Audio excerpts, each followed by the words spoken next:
Hi friends, പുതിയൊരു വീഡിയോയിലേക്ക് എല്ലാവർക്കും സ്വാഗതം. പ്രേമ ചന്ദ്രയെ പെടാപ്പാട് പെടുത്തുകയാണ്. ചന്ദ്രയോട് നട്ടപ്പാതിരാക്കി ചോറും സാമ്പാറും വേണമെന്ന് പറയട്ടോ. അങ്ങനെ നിവൃത്തിയില്ലാതെ ചന്ദ്രയ്ക്ക് അടുക്കളയിൽ കയറി പ്രേമയ്ക്ക് സാമ്പാറും ചോറും ഉണ്ടാക്കി കൊടുക്കേണ്ടി വരികയാണ്. അങ്ങനെ കഷ്ണങ്ങളൊക്കെ അരിയുന്ന സമയത്ത് പ്രേമ ചെന്ന് പറയുകയാണ്, നീ എന്താടി ഇത്ര ദേഷ്യത്തോടു കൂടി പച്ചക്കറിയൊക്കെ അരിയുന്നത്? ഇതൊക്കെ സ്നേഹത്തോടു കൂടി വേണം ചെയ്യാൻ, അല്ല എന്നുണ്ടെങ്കിൽ ഈ കറിക്ക് അതിനുള്ള സ്വാദാണ് ഉണ്ടാവൂ. അത് കണ്ടപ്പോൾ ചന്ദ്ര പറയാണ്, എനിക്ക് ഇങ്ങനെയൊക്കെ തന്നെ നിങ്ങൾക്ക് ഉണ്ടാക്കി തരാൻ പറ്റൂ. അതിന് നിങ്ങൾക്ക് ഇഷ്ടമുണ്ടെങ്കിൽ കഴിച്ചാൽ മതി. അങ്ങനെ നിൻ്റെ ഇഷ്ടത്തിനനുസരിച്ച് ഇവിടെ വെച്ചുണ്ടാക്കാനൊന്നും പറ്റില്ല. എൻ്റെ ഇഷ്ടത്തിനനുസരിച്ചായിരിക്കണം നിൻ്റെ പാചകമൊക്കെ. അതുകൊണ്ട് നീ ഉണ്ടാക്കുന്ന സാമ്പാർ എനിക്ക് ഇഷ്ടപ്പെട്ടില്ല, അത് സ്വാദില്ല എന്നുണ്ടെങ്കിൽ ഈ പ്രേമയുടെ മറ്റൊരു മുഖം നീ കാണേണ്ടി വരും. നിന്നെ എനിക്ക് വിശ്വാസമൊന്നുമില്ല. നീ ചിലപ്പോൾ ഇതിൽ വിഷം ചേർക്കാനും മടിയില്ലാത്തവളാണ്. അത് കേട്ടപ്പോൾ ചന്ദ്ര പറയണേ, വിഷം ചേർത്താലും നിങ്ങൾക്കൊന്നും സംഭവിക്കില്ല. കാരണം അതിനേക്കാളും ഉഗ്രവിഷമാണ് നിങ്ങളുടെ മനസ്സിലുള്ളത്. അപ്പോൾ പ്രേമ പറയണ, നീ കൂടുതൽ സംസാരിക്കാതെ എൻ്റെ അമ്മ ഉണ്ടാക്കുന്നത് പോലെ സ്വാദോട് കൂടി നീ സാമ്പാർ ഉണ്ടാക്കണം. അല്ല എന്നുണ്ടെങ്കിൽ ഈ പ്രേമ എന്താണ് ചെയ്യാൻ പോവുക എന്ന് നിനക്ക് ഊഹിക്കാവുന്നതേ ഉള്ളൂ എന്ന് പറഞ്ഞിട്ടാണ് കേട്ടോ പ്രേമ പോകുന്നത്. അങ്ങനെ ദേഷ്യം പിടിച്ച് നിവൃത്തിയില്ലാതെ ചന്ദ്ര സാമ്പാറൊക്കെ ഉണ്ടാക്കുകയാണ്. ഈ സമയം നിരഞ്ജനെ ഓർത്ത് അക്ഷര വിഷമിച്ചുകൊണ്ടിരിക്കുകയാണ്. അപ്പോൾ അക്ഷര കരഞ്ഞുകൊണ്ടിരിക്കുന്നത് കണ്ടും കൊണ്ടാണ് ജയശങ്കർ അവിടേക്ക് വരുന്നത്. അപ്പോൾ ജയശങ്കർ ചോദിക്കുകയാണ്, എന്താ മോളെ അക്ഷര, നീ ഇതുവരെ ഉറങ്ങിയില്ലേ? അപ്പോൾ കണ്ണ് തുടച്ചിട്ട് അക്ഷര പറയണ, ഇല്ല എനിക്ക് ഉറക്കം വന്നില്ല, ഒരു ചെറിയ തലവേദനയുണ്ട്. അപ്പോൾ ജയശങ്കർ പറയണ, അങ്ങനെ ചെറിയ വേദനയ്ക്കൊന്നും നീ തളർന്നു പോവാത്തതാണല്ലോ മോളെ. ഇപ്പം നിനക്ക് ചെറിയ വേദന പോലും താങ്ങാനുള്ള ശക്തി ഇല്ലാതായോ? ഞാൻ പറയുന്ന വാക്കുകളൊന്നും മോളെ നീ അനുസരിച്ചിരുന്നില്ല. പക്ഷേ മോളെ, ഞാൻ നിന്റെ അച്ഛനാണ്. നിനക്കൊരു വിഷമം വന്നാൽ അത് എന്നെയും ബാധിക്കും. അത് എനിക്കും സങ്കടമുള്ള കാര്യമാണ്. അത് കേട്ടപ്പോൾ അക്ഷര പറയണ, എന്നെ ഓർത്ത് ഡാഡി ഒരിക്കലും വിഷമിക്കരുത്. അപ്പോൾ ജയശങ്കർ പറയണ, മോളെ നീ ഇവിടെ ഒരിക്കലും തോറ്റു പോവരുത്. ഈ ഒരു പ്രതിസന്ധി ഘട്ടത്തിൽ നീ തോറ്റുപോയാൽ പിന്നെ നിനക്ക് ഒരിക്കലും ജയിക്കാൻ കഴിയില്ല. അതുകൊണ്ട് ഇവിടെ നീ തോറ്റു പോവരുത്. എന്ത് ചെയ്തിട്ടാണെങ്കിലും നീ ഈ പ്രതിസന്ധിയിൽ ജയിക്കണം, ജയിച്ചു മുന്നേറണം. അപ്പോൾ അക്ഷര കരഞ്ഞുകൊണ്ട് പറയാണ്, ഡാഡി എന്നെ അദ്ദേഹം ഇങ്ങനെ ചതിക്കുമെന്ന് കരുതിയില്ല ഡാഡി. അപ്പോൾ ജയശങ്കർ പറയണ, അതിന് നിന്നെ നിരഞ്ജൻ ചതിച്ചു എന്നൊന്നും നീ വിശ്വസിക്കാൻ വരട്ടെ. കാരണം എന്തുകൊണ്ടാണ് നിരഞ്ജൻ ഇങ്ങനെയൊക്കെ പെരുമാറുന്നത് എന്ന് നീ ചിന്തിച്ചിട്ടുണ്ടോ? നമുക്കറിയാവുന്ന നിരഞ്ജൻ ഒരിക്കലും ഇങ്ങനെയൊന്നും ചെയ്യില്ല, അതെനിക്ക് ഉറപ്പുണ്ട്. പക്ഷെ എന്തുകൊണ്ടാണ് ആള് ഇങ്ങനെയൊക്കെ ചെയ്യുന്നത് എന്നാണ് നമ്മൾ ചിന്തിക്കേണ്ടതും ഇനി കണ്ടെത്തേണ്ടതും. എന്തുകൊണ്ടാണ് അയാൾ ഇങ്ങനെയൊക്കെ ചെയ്യുന്നത് എന്ന് നമ്മൾ ചിന്തിക്കേണ്ടിയിരിക്കുന്നു. കാരണം എന്തോ ഒരു കാര്യത്തിന് വേണ്ടിയാണ് അയാൾ ഇങ്ങനെയൊക്കെ ചെയ്യുന്നത് എന്നാണ് എനിക്ക് തോന്നുന്നത്. അത് കേട്ടപ്പോൾ അക്ഷര, എന്ത് കാര്യത്തിന്? അതാണ് അക്ഷര നമ്മൾ ഇനി കണ്ടെത്തേണ്ടത്. കാരണം നിരഞ്ജൻ അങ്ങനെ തീരെ സംസ്കാരമില്ലാത്തവനാണെന്നുള്ള അഭിപ്രായം എനിക്കില്ല. അത് കേട്ടപ്പോൾ അക്ഷര പറയണ, അത് ശരിയാണ് ഡാഡി, എനിക്കും അതേ അഭിപ്രായം തന്നെയാണ്. കാരണം അദ്ദേഹത്തിൻ്റെ സ്ഥാനത്ത് മറ്റാരെങ്കിലും ആയിരുന്നെങ്കിൽ ഒരിക്കലും വിശാലിനെ ഈ വീടിൻ്റെ പടിപ്പോലും ചവിട്ടാൻ സമ്മതിക്കില്ല. പക്ഷേ വിശാലിനെ അദ്ദേഹം ചേർത്ത് പിടിക്കുകയാണ് ചെയ്തത്. അങ്ങനെയുള്ള ഒരാൾ ഇത്രയും തരം താഴുമെന്ന് എനിക്ക് തോന്നുന്നില്ല. ജയശങ്കർ പറയണ, മോളെ നീ തനിച്ചല്ല, നിന്നോടൊപ്പം ഈ ഡാഡിയുണ്ട്. അതുകൊണ്ട് നീ അങ്ങ് മനസ്സ് തുറന്ന് കരഞ്ഞേക്ക്. അപ്പോൾ മനസ്സിലെ ആ പിരിമുറക്കമൊക്കെ അതായിക്കോളും. അതുകൊണ്ട് മോൾ ഒന്നുകൊണ്ടും വിഷമിക്കേണ്ട, ഈ ഡാഡി നിന്നോടൊപ്പം ഉണ്ട് എന്ന് പറഞ്ഞ് ആശ്വസിപ്പിച്ച ശേഷമാണ് ജയശങ്കർ പോകുന്നത്. അങ്ങനെ അക്ഷര പൊട്ടിക്കരയുകയാണ്. ചന്ദ്ര ഭക്ഷണമൊക്കെ ഉണ്ടാക്കിയ ശേഷം രംഗൻ്റെ അടുത്തേക്ക് ചെല്ലുകയാണ്. അപ്പോൾ അച്ഛനും അവിടെ ഇരിക്കുന്നുണ്ട്. എന്നിട്ട് രംഗനോട് പറയട്ടെ, എവിടെ പ്രേമിച്ച്, എവിടെ? അവൾ റൂമിലേക്ക് പോകുന്നത് കണ്ടു. ഇനിയിപ്പോൾ ഉറങ്ങിയോ? അവരെ പോയി വിളിച്ചുകൊണ്ട് വാ. അമ്മയുണ്ടാക്കിയ സാമ്പാർ വേണമെന്നാണ് എന്നോട് പറഞ്ഞത്. എന്നിട്ട് ഈ നട്ട പാതിരാത്രി എന്നെ സാമ്പാറൊക്കെ ഉണ്ടാക്കിപ്പിച്ചിട്ട് അവരെ വിളിച്ചുകൊണ്ട് വാ. അത് കേട്ടപ്പോൾ സിദ്ധുവിൻ്റെ അച്ഛൻ പറയാണ്, അത് ശരിയാണ്, അവളുണ്ടാക്കിയ സാമ്പാറിൻ്റെ രുചി ഒരിക്കലും നാവിൽ നിന്നും വിട്ടുപോവില്ല. ഒരു തവണ കഴിച്ചവർക്കാർക്കും നാവിൽ നിന്നും ആ രുചി ഒരിക്കലും പോവില്ല. അത് കേട്ടപ്പോൾ ചന്ദ്ര കളിയാക്കിയിട്ട് പറയണം, അതെന്താ രുചിയിൽ പശയുണ്ട് ഒട്ടിപ്പിടിച്ചിരിക്കാനും? അപ്പോൾ രംഗനും കാര്യം മനസ്സിലാവാണ്. ഇവള് കൂടുതൽ സംസാരിച്ചാലേ ഇവിടെ ഇപ്പോൾ വീണ്ടും ഒരു പ്രശ്നം ഉണ്ടാവും എന്ന് മനസ്സിലാക്കി രംഗൻ പ്രേമയെ വിളിക്കാൻ വേണ്ടി റൂമിലേക്ക് പോവാൻ കേട്ടോ. അപ്പോൾ പ്രേമയാണെങ്കിലോ ഇരുന്ന് ഇങ്ങനെ ആലോചിക്കുകയാണ്, ഇനി അടുത്തത് എന്ത് പണി അവൾക്ക് കൊടുക്കണം എന്നുള്ള ഭാവത്തിൽ കേട്ടോ. അങ്ങനെ രംഗം വരുന്നു എന്ന് കണ്ടപ്പോൾ പെട്ടെന്ന് തന്നെ പ്രേമ അവിടെ കിടക്കുകയാണ്. എന്നിട്ട് പുതപ്പിട്ട ശേഷം ഉറങ്ങുന്നത് പോലെ അഭിനയിക്കുകയാണ് കേട്ടോ.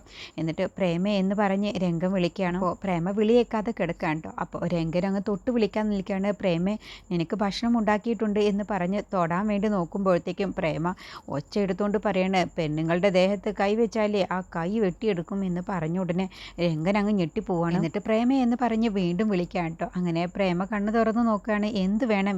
ഞാൻ ഉറങ്ങുന്നത് കണ്ടില്ലേ? എന്തിനാണ് നിങ്ങളിപ്പോൾ എന്നെ വിളിച്ചത്? അത് പിന്നെ നീയല്ലേ പറഞ്ഞത് സാമ്പാറും ചോറും വേണമെന്ന്? അത് ഉണ്ടാക്കിയിട്ടുണ്ട്. ഈ നേരത്തോ? ഈ നേരത്തെ എന്തിനാണ് സാമ്പാറും ചോറൊക്കെ? അത് കേട്ടും കൊണ്ട് ചന്ദ്ര വരികയാണ്. നിങ്ങളല്ലേ എന്നോട് പറഞ്ഞത് ഇപ്പോൾ എനിക്ക് സാമ്പാറും ചോറും കഴിക്കണമെന്നുള്ളത്? എന്നിട്ടിപ്പോൾ ഈ നട്ട പാതിരാത്രിക്ക് എന്നെ കൊണ്ട് ഉണ്ടാക്കിപ്പിച്ചിട്ട് ഇപ്പോൾ എന്താ നിങ്ങൾക്ക് വിശപ്പില്ലേ? അപ്പോൾ പ്രേമ പറയണേ, ഇല്ല എനിക്കിപ്പോൾ വിശപ്പില്ല, ഞാനിപ്പോൾ ഉറങ്ങുകയാണ്. എന്താ നിങ്ങൾ പറഞ്ഞത്? നിങ്ങളല്ലേ എന്നോട് പറഞ്ഞത് നിങ്ങളുടെ അമ്മ ഉണ്ടാക്കിയതുപോലത്തെ സാമ്പാർ വേണമെന്നുള്ളത്? എന്നിട്ട് എന്നെ കൊണ്ട് കഷ്ടപ്പെട്ടിട്ട് ഉണ്ടാക്കിപ്പിച്ചതും പോരാ, എന്നിട്ടിപ്പോൾ വിശപ്പില്ല എന്നോ? അതെ, എനിക്കപ്പോൾ വിശപ്പുണ്ടായിരുന്നു, അതാണ് എന്നോട് ഉണ്ടാക്കാൻ പറഞ്ഞത്. ഇപ്പോൾ എനിക്ക് വിശപ്പില്ല. അത് കേട്ടപ്പോൾ ചന്ദ്രയ്ക്ക് അങ്ങ് ദേഷ്യം പിടിക്കാൻ കേട്ടോ. അപ്പോൾ രംഗം പറയാണ്, അത് പിന്നെ സുഖമില്ലാത്ത ആളല്ലേ ചന്ദ്രേ, ആ സമയത്ത് വിശപ്പ് തോന്നിയിട്ടുണ്ടാവും, പിന്നെ ഉറങ്ങിയപ്പോൾ ആ വിശപ്പ് പോയി, അതുകൊണ്ടായിരിക്കും. അപ്പോൾ ചന്ദ്രയ്ക്ക് അങ്ങ് ദേഷ്യം പിടിക്കുകയാണ്. എന്നിട്ട് പറയാണ്, എന്നോട് ഈ ചതി വേണ്ടായിരുന്നു. എന്തായാലും ഇന്നല്ലെങ്കിൽ നാളെ നിങ്ങൾക്ക് ഇതിനുള്ള ശിക്ഷ അനുഭവിച്ചിരിക്കും എന്ന് പറഞ്ഞ് ദേഷ്യം പിടിച്ച് പോകുമ്പോൾ ചന്ദ്രേ ഡി അവിടെ നിന്നേ എന്ന് ഒച്ചയെടുത്ത് പ്രേമ പറയുമ്പോൾ എന്താ എന്ന് തിരിച്ച് ചന്ദ്രയും ചോദിക്കാട്ടോ. ഗുഡ് നൈറ്റ് എന്ന് പറയുമ്പോൾ ഓ വരവ് വെച്ചിരിക്കുന്നു എന്നും പറഞ്ഞ് ദേഷ്യം പിടിച്ച് പോവുകയാണ്. പിന്നീട് രാവിലെ നിരഞ്ജൻ എണീക്കുകയാണ് കേട്ടോ. അപ്പോൾ നിരഞ്ജൻ ഇതിപ്പോൾ ഞാൻ എവിടെയാണ് എന്നുള്ള ഭാവത്തിൽ നോക്കുകയാണ് കേട്ടോ. അപ്പോഴാണ് മാലിനി ചായയുമായിട്ട് വരുന്നത് നിരഞ്ജൻ്റെ റൂമിലേക്ക്. എന്നിട്ട് അയ്യോ ഞാൻ ഇന്നലെ ഇവിടെയാണ് ഉറങ്ങിയത്. അതേ നിരഞ്ജ, എനിക്ക് നിരഞ്ജനോട് എത്ര നന്ദി പറഞ്ഞാലും മതിയാവില്ല. അത് മാലിനി നിനക്കതൊരു ബുദ്ധിമുട്ടായില്ലേ? എന്ത് ബുദ്ധിമുട്ട്? എനിക്ക് ഒരു ബുദ്ധിമുട്ടുമില്ല. നിരഞ്ജൻ ആ സമയത്ത് ക്ഷീണത്തോടു കൂടി ഡ്രൈവ് ചെയ്ത് പോയിരുന്നെങ്കിൽ അത് എന്തുകൊണ്ടും ഒരു അപകടത്തിനാണ് സാധ്യത. അതുകൊണ്ട് ഇവിടെ തന്നെ കിടന്നത് എന്തുകൊണ്ടും നന്നായുള്ളൂ. എങ്കിൽ ഞാൻ പോവട്ടെ, അക്ഷര എന്നെ കാത്തിരിക്കുന്നുണ്ടാവും. എനിക്ക് അക്ഷരയെക്കുറിച്ച് ഓർത്ത് എനിക്ക് വല്ലാത്ത വിഷമം വരുന്നു. അത് പിന്നെ നിരഞ്ജൻ അങ്ങനെ പോയാൽ എങ്ങനെ ശരിയാവും? ബ്രേക്ക്ഫാസ്റ്റ് ഒക്കെ കഴിച്ചിട്ട് പോവാം. അതിൻ്റെ ശേഷമുള്ളൊരു ഗുളികയും ഉണ്ടല്ലോ, അത് കഴിച്ച് ആ മരുന്ന് കുടിച്ചിട്ട് പോയാൽ മതി. അല്ലാതെ ഇപ്പം ഞാൻ എന്തായാലും വിടില്ല.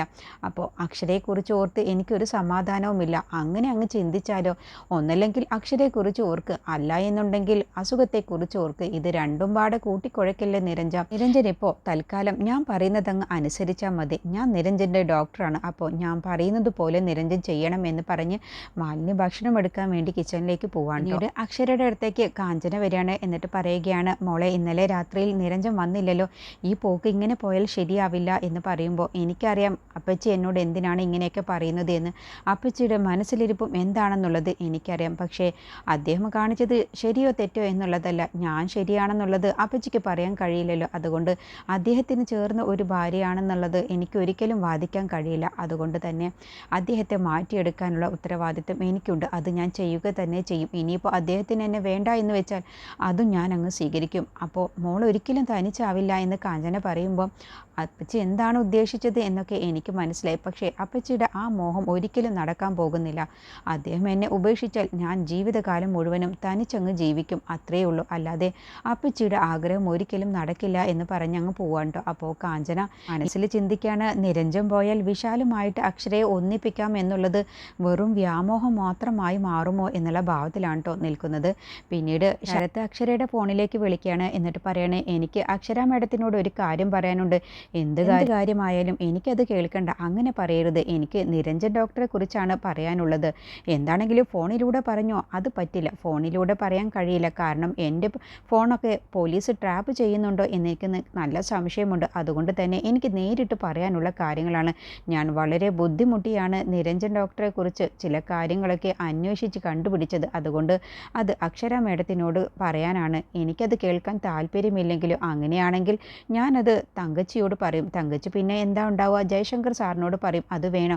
അത് വേണ്ട, ഡാഡി ഒരിക്കലും ഇക്കാര്യം അറിയരുത്. ഡാഡിക്ക് അത് സഹിക്കാൻ കഴിയില്ല. അതുകൊണ്ട് ഞാൻ തന്നെ വരാം. എങ്കിൽ എത്രയും പെട്ടെന്ന് ഞാൻ പറഞ്ഞ സ്ഥലത്തേക്ക് വരണം. അതല്ല എന്നുണ്ടെങ്കിൽ എനിക്ക് മീഡിയക്കാരെ അറിയിക്കാവുന്നതേ ഉള്ളൂ. അതോടുകൂടി നാട്ടുകാരെല്ലാവരും അറിയും.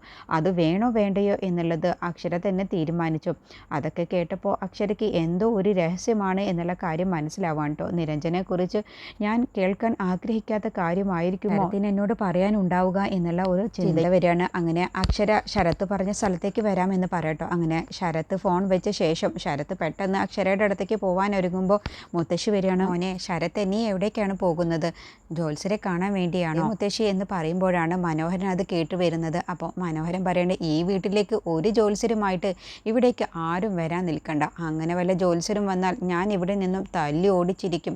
കാരണം എൻ്റെ മോളുടെ ആത്മാവിന് ആഗ്രഹമുള്ളത് അവളെ കൊന്നവനെ കൊല്ലുക എന്നുള്ളതാണ്. അത് കേട്ടപ്പോൾ മുത്തശ്ശി അത് ശരിയാണ്, അങ്ങനെ തന്നെയാണ് വേണ്ടത്. പിന്നെ എന്തിനാണാവോ അമ്മ വെറുതെ പ്രശ്നം വെപ്പിക്കാൻ നിൽക്കുന്നത്? അപ്പോൾ ശരത്ത് പറയണ്, അതിന് നിത്യയുടെ ആത്മാവ് ഇവിടെ വെറുതെ അലഞ്ഞു തിരിഞ്ഞ് നടക്കണ്ട എന്ന് കരുതിയിട്ടാണ്. അപ്പോൾ മനോഹരൻ പറയണ, എൻ്റെ മോളുടെ കാര്യത്തിൽ ഞാൻ തീരുമാനമെടുത്തോളാം, അല്ലാതെ നിങ്ങളാരും തീരുമാനമെടുക്കണ്ട. ഇവിടേക്കെങ്ങാനും വല്ല ജ്യോത്സ്യരെയും കൂട്ടി വന്നാലുണ്ടല്ലോ പിന്നെ ഞാൻ എല്ലാവരെയും തല്ലി ഓടിച്ചിരിക്കുമെന്ന് പറഞ്ഞ് ദേഷ്യം പിടിച്ച് മനോഹരൻ പോവാട്ടോ. അപ്പോൾ മുത്തശ്ശി പറയണേ, ഇപ്പോൾ തൽക്കാലം ശരത്തെ നീ ഒന്നും ചെയ്യേണ്ട, ഒരു പ്രതിവിധിയും ചെയ്യാൻ നിൽക്കണ്ട. കാരണം ഈ വീട്ടിൽ വെച്ച് തന്നെയാണ് ചെയ്യേണ്ടത്. അതിനെന്തായാലും മനോഹരൻ സമ്മതിക്കില്ല. അതുകൊണ്ട് തൽക്കാലം മനോഹരനെ ഞാനൊന്ന് സമ്മതിപ്പിക്കാൻ കുറച്ച് ദിവസം എടുക്കും. അതുവരെ നീ ഒന്ന് ക്ഷമയോട് കൂടി കാത്തിരിക്കുക. അപ്പം മുത്തശ്ശി എന്താ പറഞ്ഞു വരുന്നത്? നിത്യയുടെ ആത്മാവ് നമ്മളെ അങ്ങ് കൊന്നോട്ടെ എന്നോ? ഇല്ല, അതൊന്നും വേണ്ട, ഞാൻ മനോഹരനെ ഒന്ന് സമ്മതിപ്പിക്കട്ടെ, പറഞ്ഞു മനസ്സിലാക്കട്ടെ, അത് കഴിഞ്ഞ് നമുക്ക് ബാക്കിയുള്ള തീരുമാനം എടുക്കാം എന്ന് പറഞ്ഞ് മുത്തശ്ശി പോവാട്ടോ. അത് കേട്ടപ്പോൾ ശരത്തിന് ദേഷ്യം പിടിക്കാൻ കേട്ടോ. അങ്ങനെ ശരത്ത് പെട്ടെന്ന് പുറത്തേക്ക് ഇറങ്ങി പോകാൻ നിൽക്കുമ്പോഴാണ് പ്രിയ അവിടെ നിൽക്കുന്നത്. അങ്ങനെ പ്രിയ പറയണ, ആഹാ ആള് ഉഷാറായല്ലോ, ഇന്നലെ എന്തായിരുന്നു പേടി, ഇപ്പോൾ ആ പേടിയൊക്കെ ആൾ ഉഷാറായല്ലോ. അപ്പോൾ ശരത്ത് പറയണേ, എനിക്കങ്ങനെ ഒരു പേടിയുമില്ല, എനിക്ക് നല്ല സംശയമുണ്ട്, ഇന്നലെ പേടിപ്പെടുത്താൻ നീയല്ലേ വന്നത്.